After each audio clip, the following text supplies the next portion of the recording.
Salam teman-teman, perkenalkan nama saya Daniel dari X8.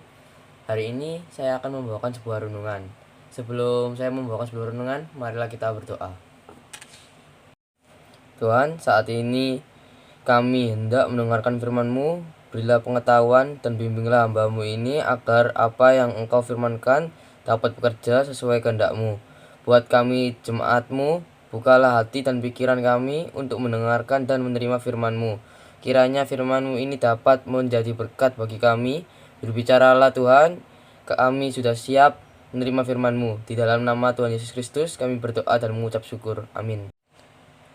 Renungan yang saya bawakan pada hari ini bertema bertahan untuk hidup dengan cara yang benar, yang didukung di Filipi pasal 2 ayat 5 yang berbunyi, hendaklah kamu dalam hidupmu bersama menaruh pikiran dan perasaan yang terdapat juga dalam Kristus Yesus.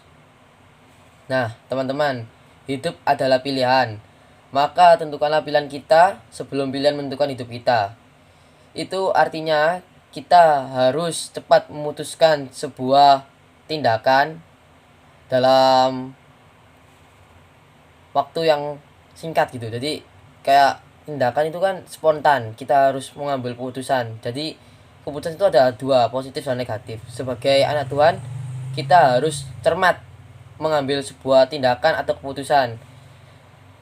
Maka dari itu kita bisa memilih hidup dengan kepala tertunduk dan pikiran enggan berurusan dengan orang lain. Kita juga bisa memilih hidup dengan penuh ketakutan, takut kehilangan setiap uang, takut kritik dan saran, takut pada setiap hal yang baru yang hadir di depan mata kita. Jadi kita harus menghindari sikap-sikap seperti tadi. Jadi kita harus lebih optimis dalam mengambil suatu tindakan. Kita juga bisa memilih hidup untuk terpaku pada satu hal, hanya memikirkan diri sendiri. Kita memang bisa memilih hidup itu semua, namun kita juga bisa memilih hidup dengan selalu memandang ke depan dan pantang menyerah. Kita memang bebas memilih hidup kita. Hidup itu sesungguhnya tidak pernah memihak kepada siapapun. Tapi hidup itu membuat kita hanya bisa memihak kepada satu hal, bertahan untuk hidup dengan cara yang benar. Nah, bertahan hidup dengan cara yang benar itu contohnya seperti apa? Contohnya itu seperti kita tetap berdoa setiap hari, selalu baca Alkitab, gereja terutama. Nah, itu contoh-contohnya tadi. Hidup itu memang sudah banyak masalah, baik besar maupun kecil. Tetap akan ada namanya masalah. Maka dari itu, berusahalah untuk tidak menambah lagi masalah. Nah, menambah lagi masalah itu seperti apa?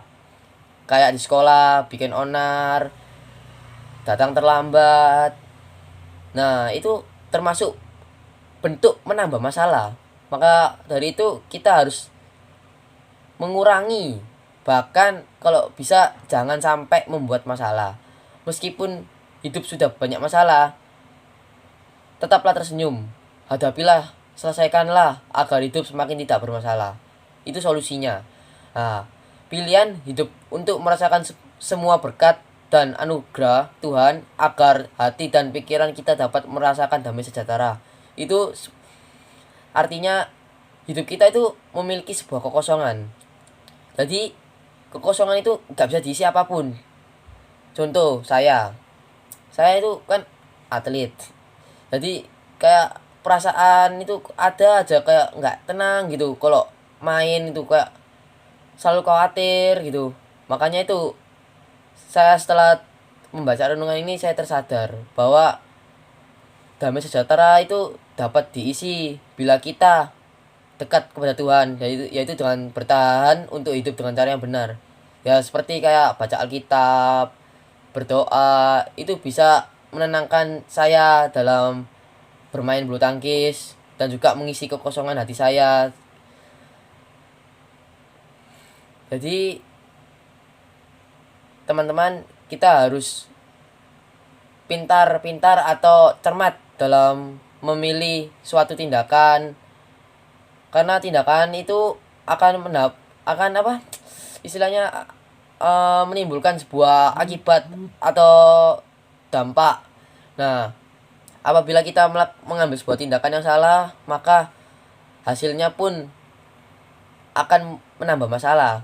Seperti tindakan kita kayak malam begadang, gak tidur, otomatis besoknya akan nambah masalahnya, mungkin bangun kesiangan, datang terlambat. Nah, untuk meminimalisir tindakan seperti itu, lebih baik kita tidurnya lebih diatur, membuat jadwal. Sekian renungan pada hari ini. Mohon maaf jika ada salah kata. Sebelum kita akhiri renungan pada hari ini, marilah kita berdoa. Terima kasih Tuhan atas firman-Mu yang Engkau berikan pada kami. Kiranya apa yang Engkau firmankan bisa kami tanam di hati kami masing-masing, dan kuatkanlah kami untuk melakukan apa yang Engkau firmankan sesuai dengan kehendak-Mu. Biarlah perkataan-Mu menyegarkan jiwa kami, menghidupkan hati yang lemah dan lesu, dan membangkitkan harapan dan kasih. Berkatilah hidup kami agar kami tetap dapat berkesempatan mendengarkan firman-Mu kembali. Berkati hamba-Mu yang telah menyampaikan firman-Mu agar tetap dapat menjadi pelayan yang benar di hadapan-Mu. Berkati jemaat-Mu di setiap saat, tempat, dan kondisi hidup mereka, agar senantiasa selalu merindukan dan membutuhkan firman-Mu sebagai pelita kebenaran yang memerdekakan dan penghibur yang menguatkan.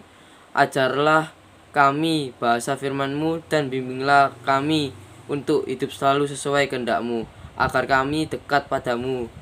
Di dalam nama Tuhan Yesus Kristus kami sudah berdoa dan mengucap syukur. Amin.